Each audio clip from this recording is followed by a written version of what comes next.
This particular swan was sick on the north side of Syracuse, wandering the streets. And people in the area knew the group that helps with dog rescues on the north side, so they called Cuse Pit Crew for this rescue. He clearly was ill and disoriented, not belonging in that neighborhood. The Swan was sent to Cornell, where it was nursed back to health, but they never did figure out where it came from. We assume that he's probably that he was a wild bird. And chances are it came from right here on Onondaga Lake.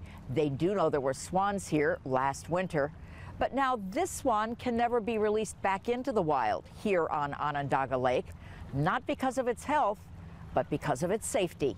In the case of the swan that was rescued 8 weeks ago in Syracuse, we are still working on a plan for him, and we're hoping that he'll eventually be safe through all of this. As in the manliest Swan Pond swans, the state wants to stop the spread of mute swans. They're not native and considered invasive, even though there is a commercial market for them. As these animals are being bought and sold and put on auction, they're being bred more and more, and this ends up being an issue. And as we see with the DEC, that they do state that there are too many of them. This swan is now with a licensed handler in Madison County, but hopes are he can find a permanent home at Webster Pond on Syracuse's south side. And they've had mute swans in the past, so we're hoping that this would be a successful transfer. The DEC tells us today that it's reviewing its plans to decrease the mute swan population. That could cover both the manliest swan eggs and this bird's future.